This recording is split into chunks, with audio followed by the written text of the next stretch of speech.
Assalamualaikum warahmatullahi wabarakatuh. Perkenalkan, nama saya Muhammad Harun Mukjizat. Saya mahasiswa Fakultas Hukum Universitas Surya Kencana Cianjur dari kelas non-rek semester 3. Di sini saya akan mereview mata kuliah hukum pidana lanjutan yang disampaikan oleh Ibu dosen, Ibu Profesor Dr. Haji Heni Nurini SMH, dan Wakil Asisten Dosen Bapak Dr. M. Rendi Adid Hayadi SHMH, yaitu tugas review pertemuan ke-10 hukum pidana lanjutan tentang perbedaan pembarengan atau konkursus dan pengulangan tindak pidana atau residip beserta contohnya, serta jurnal tentang pengulangan tindak pidana atau residip. Perbedaan konkursus dan residip dalam KUHP tidak ditemukan definisinya, tetapi dalam rumusan pasal-pasal dapat disimpulkan sebagai berikut. Yang pertama, seseorang dengan suatu perbuatan mengakibatkan beberapa aturan pidana dilanggar, atau seorang dengan beberapa perbuatan mengakibatkan beberapa aturan pidana dilanggar. Yang kedua, di antara perbuatan-perbuatan tersebut, hakim belum pernah menjatuhkan putusan atau vonis yang telah mempunyai kekuatan hukum yang pasti dan tetap. Yang ketiga, jaksa atau penuntut umum dalam melakukan penuntutan perkara tersebut harus secara sekaligus dan bersamaan. Di antara ketiga pengertian tersebut di atas, yang paling penting adalah yang nomor satu, karena menyangkut perbuatan. Contoh konkursus. Dedi sedang ada di luar aula, sedangkan Agus berada di dalam aula. Agus marah sama Dedi karena buku biologi diambil tanpa sepengetahuan, dan Agus pun berniat melempar Dedi yang sedang ada di luar. Kalau Agus jadi pelempar Dedi, akan ada aturan yang dilanggar lebih dari satu, yaitu yang pertama, Agus merusak kaca, melanggar pasal 406 dengan ancaman hukuman pidana penjara 2 tahun 8 bulan. Yang kedua, Agus melakukan penganiayaan, melanggar pasal 351 ayat 2 dengan ancaman hukum pidana penjara 5 tahun penjara. Selanjutnya, pengaturan perbarengan atau gabungan tindak pidana diatur dalam buku 1 KUHP bab 6 pasal 63 sampai 71. Yang pertama, perbarengan peraturan atau konkursus idealis diatur dalam pasal 63 KUHP. Yang kedua, perbuatan berlanjut atau protect handling diatur dalam pasal 64 KUHP. Yang ketiga, perbarengan perbuatan atau konkursus adalah bentuk konkursus murni, sedangkan perbuatan berlanjut atau protect handling adalah bentuk konkursus tidak murni. Yang selanjutnya, sistem pemidanaan. Yang pertama, perbarengan peraturan atau konkursus idealis pasal 63 KUHP. Menurut pasal 63 KUHP ayat 1, KUHP digunakan sistem aborsi, yaitu hanya dikenakan atau dijatuhkan pidana pokok terberat. Sistem pemidanaan seperti ini dinamakan aborsi murni atau hisapan murni, yaitu pidana terberat menghisap pidana yang ringan. Dalam konkursus idealis, perbuatan yang dimaksud adalah perbuatan jasmani atau material handling, yaitu perbuatan yang tidak dapat dipisah-pisahkan. Dalam pasal 63 KUHP, aturan yang dilanggar harus berbeda atau lebih dari satu aturan pidana, tetapi dalam praktek sering terjadi beberapa perbuatan yang hanya melanggar satu aturan pidana. Terhadap hal ini dipakai pendapat doktrin, yaitu konkursus idealis homogeneus. Lalu perbuatan berlanjut atau protect handling. Menurut pasal 63 ayat 1 berlaku sistem aborsi, yaitu hanya dikenakan satu aturan pidana saja, dan jika berbeda-beda dikenakan ketentuan yang membuat ancaman hukuman pidana pokok yang terberat. Pasal 64 ayat 2 merupakan aturan khusus dalam pemalsuan dan perusakan mata uang. Pasal 64 ayat 3 merupakan ketentuan khusus dalam hasil kejahatan ringan yang merupakan perbuatan berlanjut. Menurut MPT, syarat perbuatan berlanjut adalah: yang pertama, ada niat yang merupakan perbuatan yang terlarang.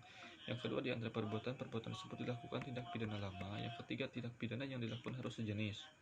Contoh kasus dalam perbuatan berlanjut atau protect handling: A. Seorang pembantu yang mencuri uang milik majikannya yang tersimpan di lemari berupa lembaran 10.000 yang berjumlah 1 juta atau segepok. Uang tersebut tidak diambil pembantu secara sekaligus, melainkan setiap hari hanya 2 lembar saja, dan baru 3 kali mencuri keburu ketahuan oleh majikannya. Untuk kasus ini hanya dikenakan satu pasal saja terhadap pembantu tersebut, yaitu pasal 362 KUHP. Yang selanjutnya, perbarengan perbuatan atau konkursus realis diatur dalam pasal 65 sampai dengan pasal 71 KUHP. Contoh konkursus realis merupakan kejahatan yang diancam pidana pokok sejenis, yaitu terhadap kejahatan tambah kejahatan. Pasal 65 yaitu hanya dikenakan satu pidana dengan ketentuan bahwa jumlah pidana maksimum tidak boleh lebih dari maksimum pidana terberat ditambah sepertiganya. Aborsi yang dipertajam atau diperberat. Contoh, A melakukan 3 jenis kejahatan yang diancam pidana masing-masing 4 tahun, 5 tahun, dan 9 tahun. Terhadap hal ini pidana adalah 9 tahun. Tambah 1/3 kali 9 sama dengan 12. A melakukan 2 jenis kejahatan yang diancam 1 tahun dan 9 tahun. Dalam hal ini pidana yang dikenakan adalah 10 tahun dan bukan 9 tahun.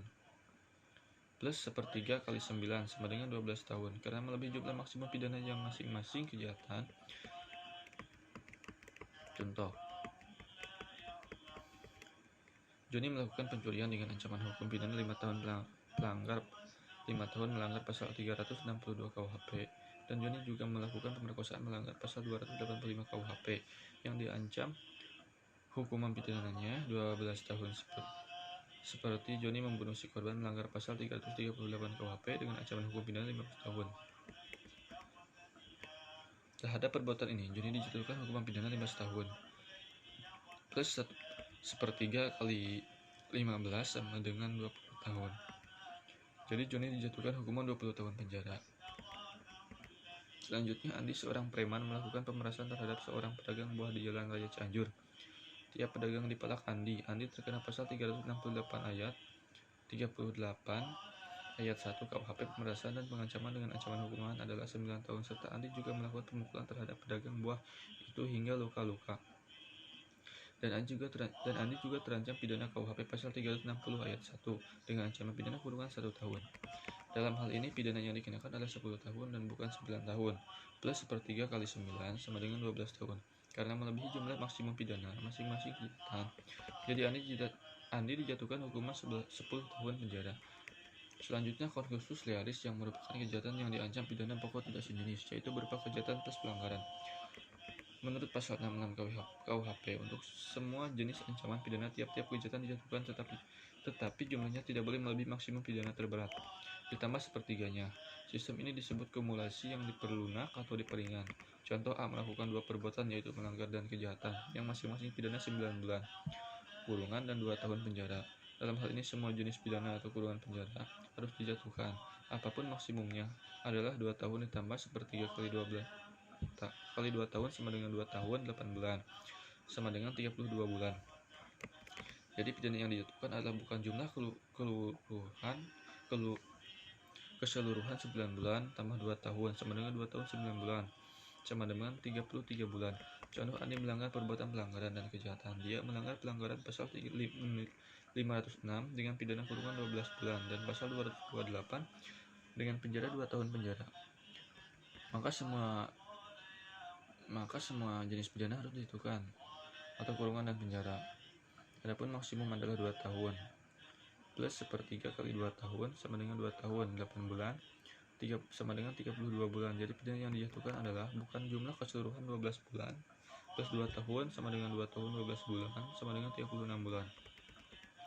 Contoh, realis pelanggaran atau melanggar diatur dalam pasal 70 KUHP dengan sistem pemidana tersebut kumulasi atau pidana sejenis, yaitu tiap-tiap pidana dijumlahkan. Contoh, A melakukan 2 pelanggaran yang masing-masing diancam pidana kurungan 6 bulan dan 9 bulan, maka seharusnya maksimum pidana adalah 6 tambah 9 sama dengan 15 bulan. Tetapi menurut pasal 70 ayat 2 KUHP, sistem kumulasi itu dibatasi sampai maksimum 1 tahun 4 bulan kurungan. Jadi apabila saat A melakukan 2 pelanggaran yang masing-masing diancam kurungan 9 bulan, maka untuk A dijatuhkan pidana 18 kurungan.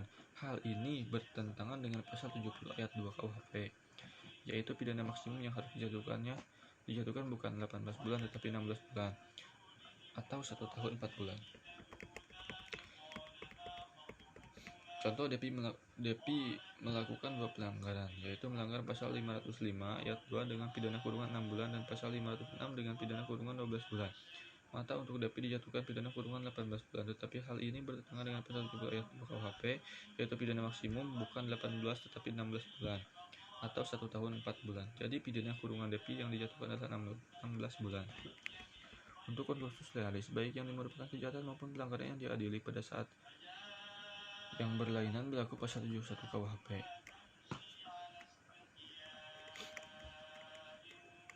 Contoh Depi melakukan 2 pelanggaran, yaitu melanggar pasal 505 ayat 2 dengan pidana kurungan 6 bulan dan pasal 506 dengan pidana kurungan 12 bulan, maka Depi dijatuhkan pidana kurungan 18 bulan. Tetapi hal ini bertentangan dengan pasal 70 ayat 2 KUHP, yaitu pidana maksimum bukan 18 tetapi 16 bulan atau 1 tahun 4 bulan. Jadi pidana kurungan Depi yang dijatuhkan adalah 16 bulan. Untuk konstitusionalis, baik yang merupakan kejahatan maupun pelanggaran yang diadili pada saat yang berlainan berlaku pasal 71 KUHP. Contoh, yang pertama pada tanggal 1 Januari 2007 melakukan pembunuhan, lalu pada tanggal 5 Februari 2007 melakukan pencurian, dan pada tanggal 10 Maret 2007 melakukan pencurian. Dalam hal ini, karena alat bukti belum lengkap, maka perkara yang ke-1 atau pembunuhan yang diajukan ke pengadilan. Terhadap kasus ini, hakim harus berpedoman pada pasal 71 KUHP, yaitu dalam perkara ke-1, jika hakim sudah memutuskan pidana terberat ditambah 1/3, maka untuk perkara berlanjut hakim hanya memutus atau menjatuhkan vonis dengan putusan bersalah saja. Tetapi apabila dalam perkara ke-1 hakim belum menjatuhkan pidana terberat plus 1/3-nya, maka vonis kedua dapat dijatuhkan pada pidana terberat ditambah 1/3-nya. Pasal 31 KUHP berhubungan dengan pengertian berbarengan, yaitu rumusan ketiga. Oleh karena itu, jaksa atau penuntut umum harus melakukan penuntutan secara bersama dan sekaligus. Tetapi dalam praktek jaksa tidak selalu mengajukan perkara secara sekaligus karena alat bukti yang kurang lengkap. Atas dasar itu, konstitusi berbicara tentang A. Pemindahan dalam tindak pidana, B. Atau sistem pemindahan yang meringankan, namun menurut sistematika KUHP memberatkan. Rumusnya untuk kursus atau khusus delik tambah vonis plus pengulangan tindak pidana atau residip. Residip adalah seseorang yang melakukan tindak pidana dan telah dijatuhkan hukuman pidana dengan suatu putusan atau vonis dari hakim yang telah mempunyai kekuatan hukum tetapi atau inkrah, kemudian melakukan lagi suatu tindak pidana. Istilah residip diartikan sebagai orang yang pernah dihukum mengulangi tindak kejahatan yang berupa atau biasa disebut penjahat pembunuh. Jadi hampir sama dengan konstitusionalis, yaitu melakukan lebih dari satu tindak pidana. Pembagian pengulangan atau residip. Yang pertama, residip umum, yaitu semua pengulangan terhadap jenis tindakan pidana apapun dan melakukan tindak waktu kapan saja. Pengulangan merupakan alasan pemberatan. Jadi tidak disyaratkan jenis tindak pidana yang dilakukan maupun tentang waktu pengulangan. Dengan demikian tidak dikenal daluarsa. Residip atau pengulangan jenis umum ini tidak dikenal dalam KUHP. Yang kedua, residip khusus, yaitu tidak semua jenis pengulangan merupakan alasan pemberatan pidana hanya dikenakan terhadap pengulangan yang dilakukan tetap jenis tindak pidana tertentu dan melakukan dalam jangka waktu tertentu. Jenis residip ini yang dikenal KUHP. Residip menurut KUHP adalah pengulangan atau residip tidak diatur secara umum dalam buku 1 KUHP tentang ketentuan umum, tetapi secara khusus untuk tindak pidana tertentu diatur dalam buku 2 dan buku 3 KUHP.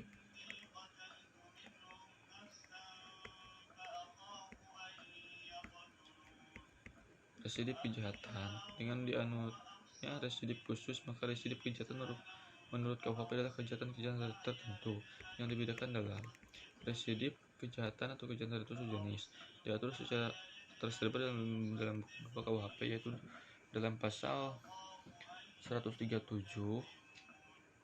ayat 2, 144 ayat 2, 155 ayat 2, 157 ayat 2, 161 ayat 2, 163 ayat 2, 208 ayat 2, 216 ayat 2, 303 ayat 2, 321 ayat 2, dan 393 ayat 2. Dalam residip kejahatan sejenis hanya ada 11 jenis kejahatan yang merupakan alasan pemberatan pidana.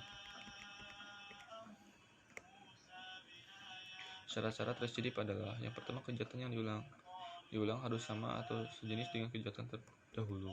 Yang kedua, antara kejahatan yang terdahulu dan kejahatan yang diulang harus sudah ada keputusan hakim yang berupa pemidana dan mempunyai kekuatan hukum yang pasti dan tetap. Yang tiga, melakukan kejahatan dalam menjalankan kejahatannya harus merupakan pencaharian atau khusus untuk pasal 202, pasal 22, 303 dan 393 syarat itu tidak ada. Yang keempat, pengulangannya dilakukan dalam tenggang waktu tertentu yang disebutkan untuk pasal-pasal. Yang pertama, 2 tahun sejak adanya keputusan hakim yang pasti atau tetap. pasal 137, 144, 208, 216, 303, dan 321 KUHP. Lalu selanjutnya 5 tahun sejak adanya keputusan hakim yang pasti atau tetap dalam pasal 155, 157, 161, 163, dan 393 KUHP. Tidak mungkin ada residip apabila keputusan hakim tidak merupakan pemidanaan, melainkan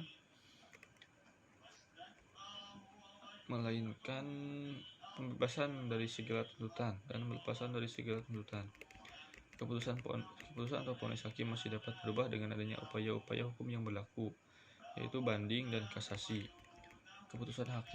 Selanjutnya keputusan hakim yang berupa penetapan atau basicking, misalnya keputusan yang menyatakan tidak berwenangnya hakim untuk memeriksa perkara tersebut.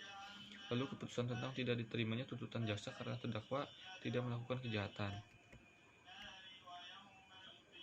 Tidak diterimanya perkara karena penuntutan sudah daluarsa. Yang kedua, residip pelanggaran diatur dalam buku 3 KUHP, yaitu ada 14 jenis pelanggaran yang merupakan alasan pemberatan. Yang pertama, pasal 489, lalu pasal 492, pasal 459, pasal 51, pasal 512, pasal 516, pasal 517, pasal 530, pasal 536, pasal 540, pasal 541, pasal 544, pasal 545, dan pasal 549.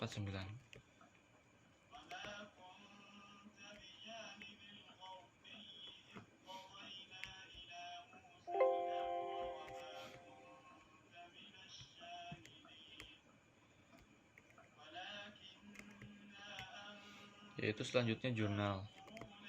Pemberatan hukum terhadap residip dalam KUHP ditinjau menurut hukum Islam. Syarifuddin Utsman, Muhammad Zikru, abstrak. Pemberatan hukum terhadap residip ditinjau menurut hukum Islam. Ini bertujuan antara lain: pertama, untuk mengetahui aturan KUHP Indonesia menetapkan unsur-unsur pemberatan hukum bagi para residivis, dan pandangan hukum Islam terhadap pemberatan hukum bagi residivis yang diatur dalam hukum positif Indonesia. Residivis yaitu pengulangan kejahatan yang dilakukan oleh seorang yang pernah dihukum karena kejahatan yang sama dan di dalam kejahatan sebelumnya sudah diputuskan oleh hakim, dan suatu kejahatan secara umum dikatakan sebagai perbuatan yang bertentangan dengan undang-undang pidana. Kedua, untuk mengetahui pandangan hukum Islam terhadap pemberatan hukuman bagi residif yang diatur dalam hukum positif Indonesia, serta pemberatan pidana terhadap residivis menurut hukum Islam. Untuk mencapai tujuan tersebut, digunakan metode penelitian dengan pendekatan masalah secara deskriptif, komparatif terhadap bahan hukum. Yang kedua, teknik pengumpulan bahan hukum. Yang ketiga, analisa bahan hukum. Sumber utama yang menulis ambil dalam penelitian ini adalah aturan KUHP Indonesia dalam hal pemberatan hukum bagi para residivis dan pembinaan dalam hukum Islam.